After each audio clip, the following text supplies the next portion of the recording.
On a previous lesson, we have learned our musical alphabet, the 12 unique sounds, and the concept of intervals.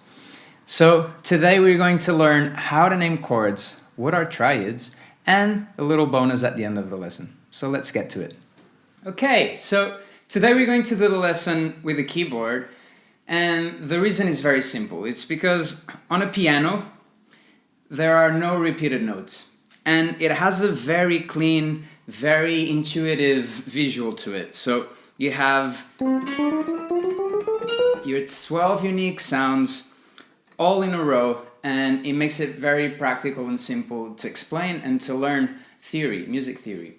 I highly recommend any guitarist out there to learn a little bit of piano, because once you understand how chords are formed on a piano, it will make a lot more sense on the guitar as well. So let's start with the most common chords and the most common things that will come your way. So, for example, a C major. You all know how to play a C major by now, hopefully, but maybe you don't understand how it's built or why it's called a C major. So there are two main things to it. Well, a C major is simply a 3-note chord, which is called a triad. Tri for 3. The first note, it's a C, and that's the note that gives name to the chord. And then the second note, it's the interval of a major third. And that is what gives the quality of the chord. So C major. And to finalize it, you have a perfect fifth on top, which in this case it's a G, and that completes your triad. Now, when you're playing guitar, I'll just grab it really quickly, and you play this C major, it looks like you're playing 5 notes, right? 1, 2, 3, 4, 5. But in reality, you're playing C, E, G, and then it repeats C, E.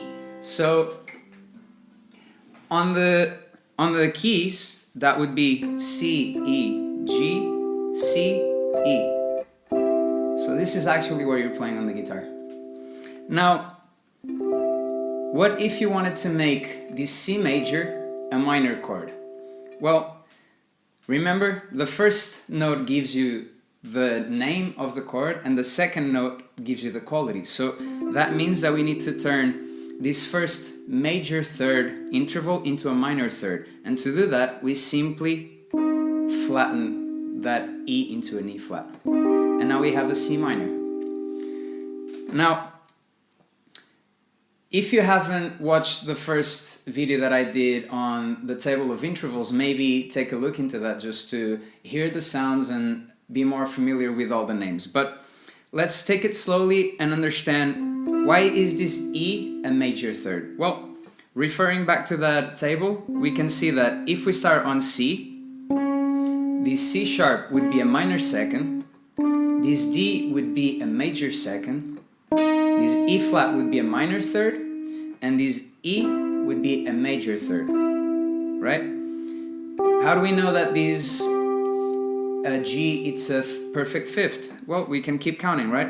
So the E was a major third, the F would be a perfect fourth, this F sharp would be the tritone, and finally we have our perfect fifth here on the G. So all your basic triads are composed by a tonic, a third, and a fifth. If the chord, it's a major chord, your third will be a major third. If your chord is a minor chord, your third will be a minor third. So let's try a different example. For example, D minor. How would we make a D minor? We find our D, then we count up a minor third, so minor second, major second, minor third, right? And that gives us an F. And then we find our fifth. So if F is a minor third, major third, perfect fourth, tritone, perfect fifth. And here we are, we have our D minor chord. If we want to make this D minor into a D major, we have to turn this first interval of a minor third into a major third. So we just sharpen this F, And there you go. Now you have a D major. So this takes care of our major and minor chords. Always the same reasoning behind all of them. But there are other types of triads that we can encounter. For example, let's go back to C. Now, before I get into the other types of triads, I just want to reframe how we see this major chord. It is a major third and a perfect fifth, but the way that you can think of it as well is that from the tonic to the major third, it goes the interval of a major third, but then from this E to G, it goes the interval of a minor third. So E, minor second, minor third, right? That gives you your fifth. The other way around, if you play a minor chord, now you have the minor third interval from the tonic to your minor third, obviously, and then you have a major third interval from your E flat up to your G. So they're interchangeable. Now, what happens if instead we create a stack of major thirds? So we have C, we have our E, right? Our major third, minor second, minor third, major third. And now if we do another major third from E, we have minor second, minor third, major third. And you have this haunting sound, and now you've just created an augmented chord where you augment the fifth. You can think of it that way. So an augmented chord, it's simply a chord that is a stack of major third intervals. And the cool thing about it is that it's a very symmetrical chord. So if you were to continue up the music ladder, a major third from G sharp, minor second, minor third, major third, it's a C again. So this C augmented chord, it's the same as your E augmented chord, and it's the same as your G sharp augmented chord. So that's pretty cool. Now, the same way that we did a stack of major thirds, we can also find a triad that it's a stack of minor thirds. So let's go back to our C. So this is a major third, right? We're going to flatten it to have our minor third.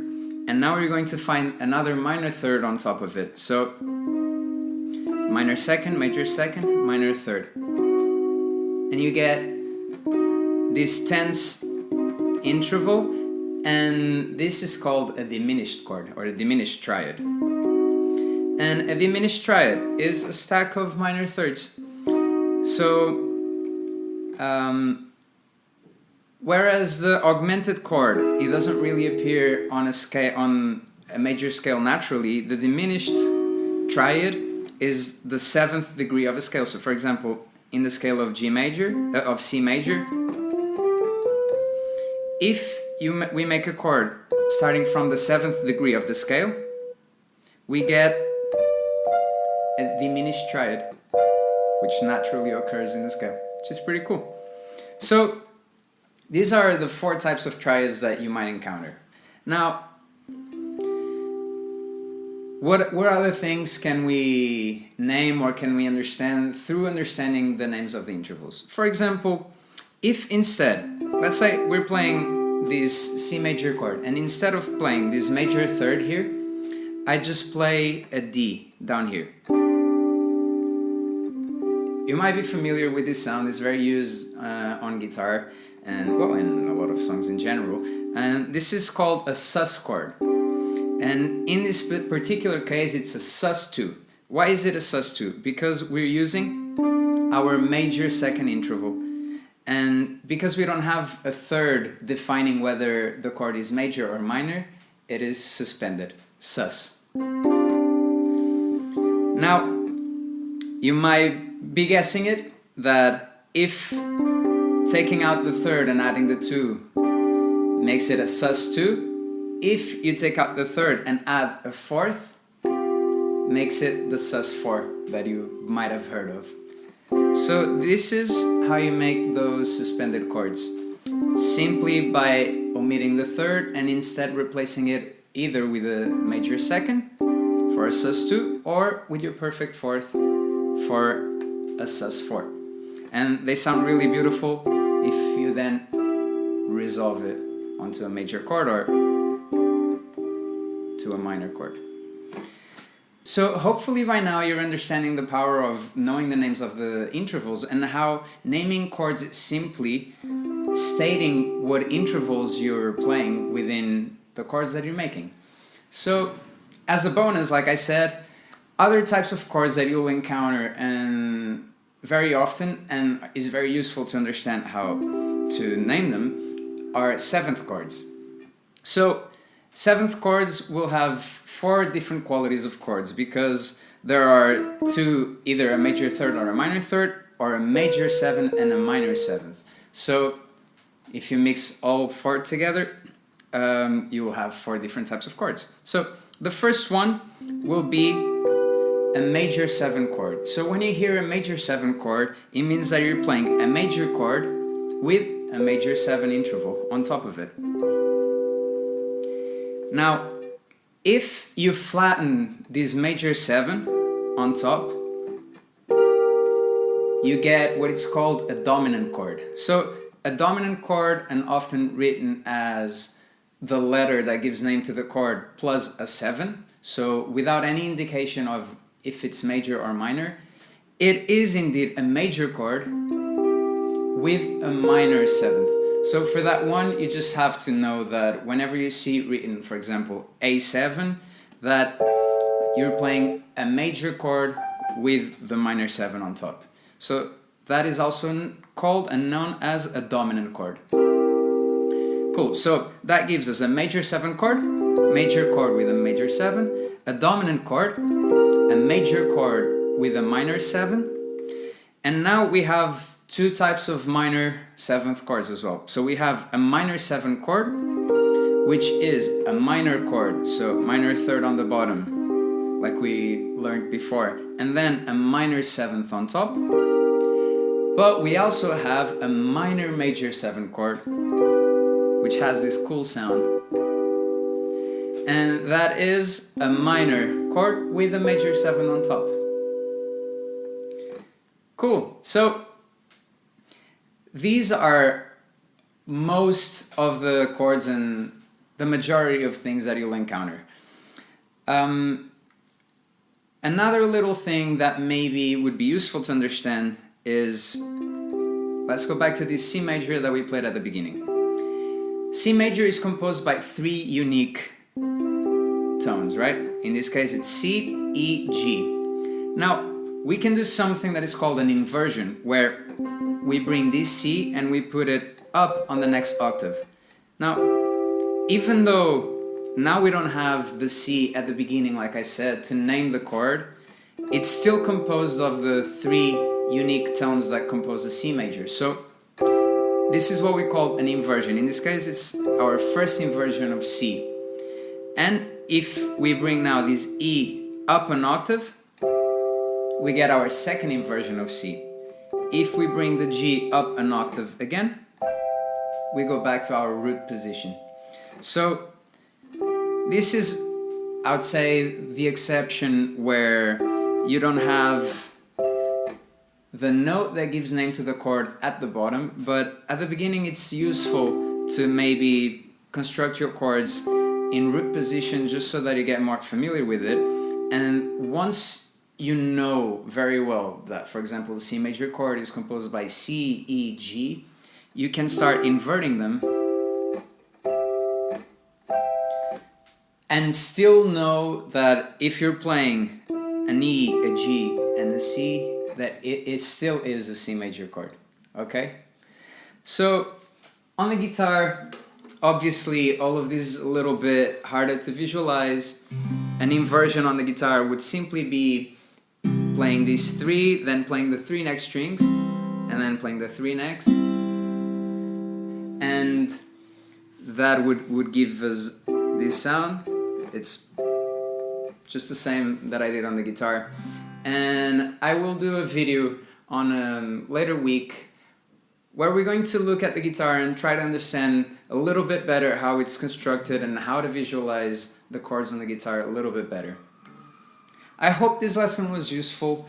I hope I made it clear for you all how to use the intervals, how to name chords, and let me know what you think, let me know what kind of lessons you'd be interested in having, and I'll see you on the next one. Thank you so much.